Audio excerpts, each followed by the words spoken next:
Olá, começa agora mais uma entrevista especial da série com os senadores eleitos em outubro de 2010. O nosso convidado para este programa é o senador pelo PSC de Sergipe, Eduardo Amorim.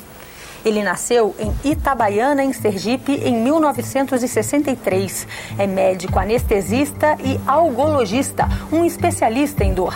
Além disso, em 2010, concluiu a formação em Direito. Já foi presidente da Sociedade Sergipana de Anestesiologia, secretário de Saúde do Estado e deputado federal. Em outubro, Eduardo Alves do Amorim foi eleito com mais de 625 mil votos. Senador, muito obrigada por conversar com a gente.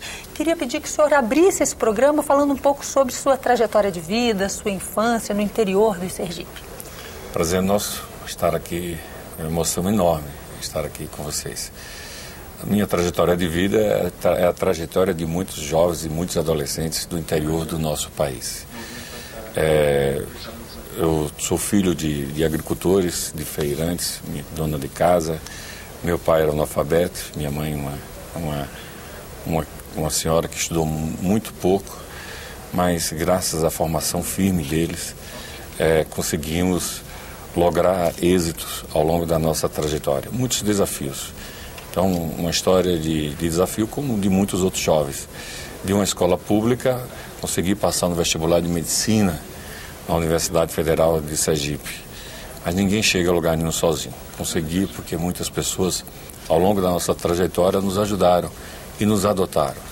Então, tem sido essa, da Faculdade de Medicina, estudar em Campinas, fazer residência em anestesiologia, de Campinas, estudar na Espanha, em Barcelona, fazer clínica de dor, cuidar da dor física, cuidar da dor de muitos, mas sempre com a convicção de retornar para o meu estado, que era meu local de origem e onde eu entendia que precisava dar a minha parcela e de minha contribuição no retorno, cuidar da dor dos muitos conterrâneos dos sergipanos. É verdade, o senhor falou que já fez muitas especializações, tem um currículo de muitos diferentes estágios no Brasil, fora do Brasil. É verdade que o senhor já trabalhou também com Fórmula 1?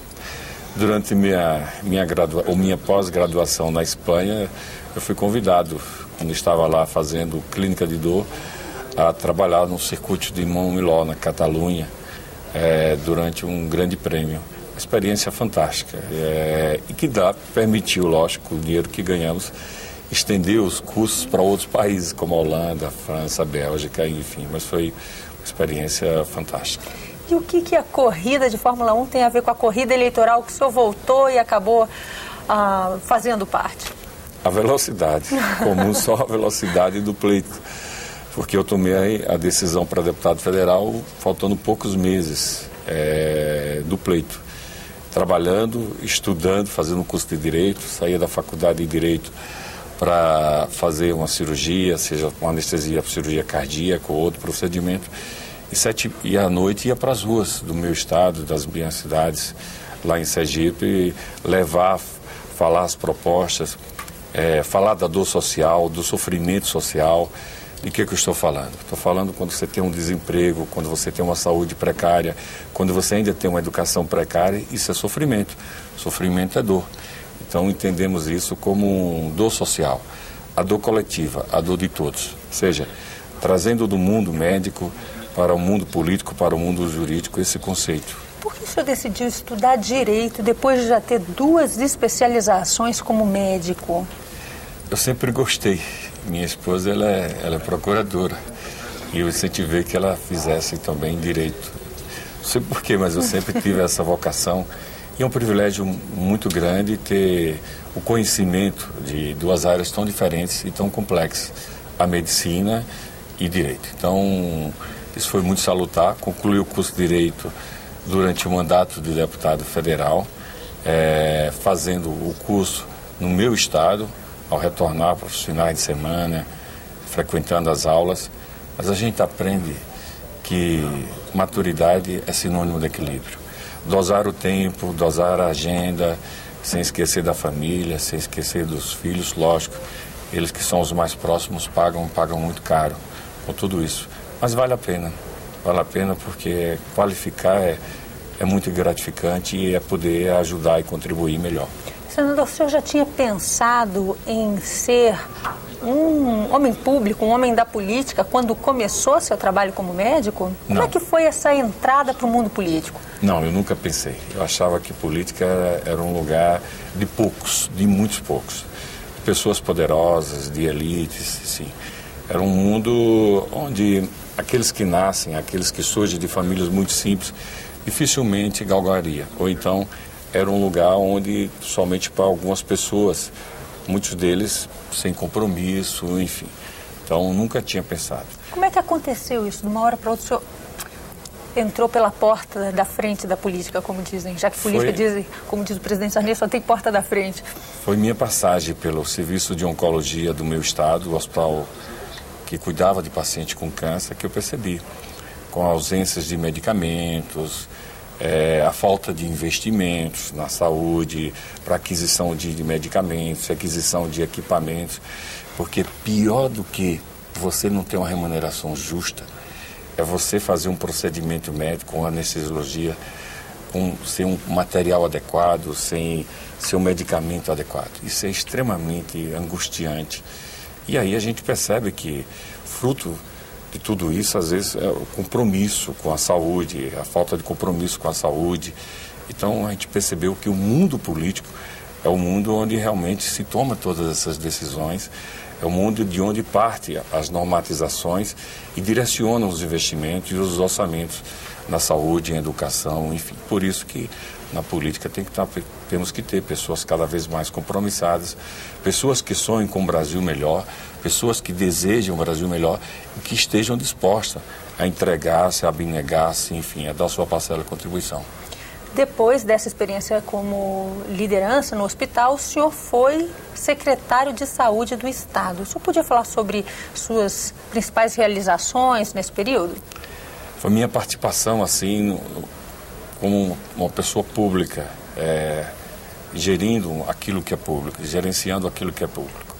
Então, construímos uma agenda estadual de saúde, chamando todos os servidores da secretaria para participar, para contribuir com ideias, e ali construímos a agenda estadual de saúde. A agenda era composta por 257 projetos, chamávamos esses projetos, cada um de compromisso. Compromisso 1, diminuir a mortalidade infantil no prazo de tanto e tanto até chegarmos no percentual 2.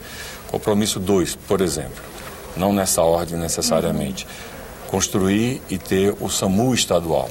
Sergipe ainda é um dos poucos estados da federação a ter o SAMU em todas as cidades, em todos os municípios. Lógico, isso a geografia do estado possibilita, favorece, mas era um desafio na época muito grande.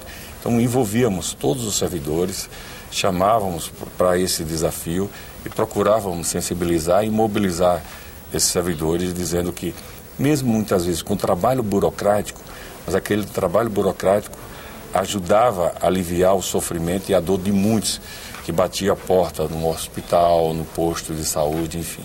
E foi possível fazer muita coisa em pouco menos de 2 anos. E foi uma trajetória, como o senhor mencionou na Fórmula 1, veloz.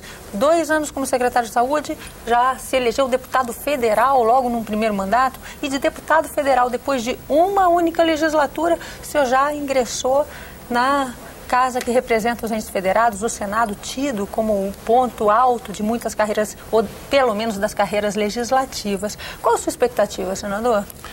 A expectativa é muito grande. A responsabilidade é a mesma como deputado federal, a mesma como médico, como se estivéssemos cuidando ali de um paciente numa mesa cirúrgica. A esperança que é maior, por termos aqui, por entender que temos prerrogativas, temos um instrumento maior, mais poderoso, digamos assim, para poder contribuir com o nosso país e com o nosso estado. Eu sonho com um Brasil melhor. Eu acho que é muito possível. Temos riquezas que poucos países do mundo têm. Agora é preciso distribuir essa riqueza e, como disse a presidenta Dilma, levar a dignidade a muitos e muitos cantos. Extinguir a pobreza extrema do nosso país, isso é possível, porque aqui é que está praticamente o pulmão do mundo, a horta do mundo, e também, digamos, por ter a maior quantidade de água potável do planeta, depois do continente antártico, a fonte de água do mundo. Então, esse país é possível, sim, aliviarmos muitos e muitos sofrimentos. A política é esse instrumento. A política é um instrumento poderoso de transformação social. Vou aproveitar o finalzinho desse nosso primeiro bloco para lhe perguntar sobre suas influências políticas e, em especial, sobre uma, já que a gente falou nesse primeiro bloco sobre sua tradição, sobre sua história, sobre sua origem. O senhor faz questão de dizer que sua principal influência, Maria Carreira, de quem o senhor seria neto. Qual o papel que ela teve para o senhor, para o Sergipe, e que influência o senhor traz dela para agora? Falar de minha avó é uma emoção muito grande, porque era uma mulher analfabeta, mas era uma mulher guerreira, uma mulher desbravadora, uma mulher que não tinha medo de enfrentar os desafios e que enfrentava os desafios que a vida colocava à frente. Então, era uma mulher vencedora, mesmo sem ter grandes estudos, mesmo sem ter a possibilidade de estudar, mas era um exemplo de vida para todos nós, não só membros da família, mas para a nossa cidade natal, Itabaiana, lá no interior do estado de Sergipe. Então, é um exemplo de mulher guerreira, como a gente vê hoje, as mulheres realmente ocupando cargos importantes do nosso país. Isso é muito salutar, isso é muito positivo. Dela o senhor puxou o talento político? Dela, digamos assim, a gente puxou um pouco dessa vocação, desse poder de liderança.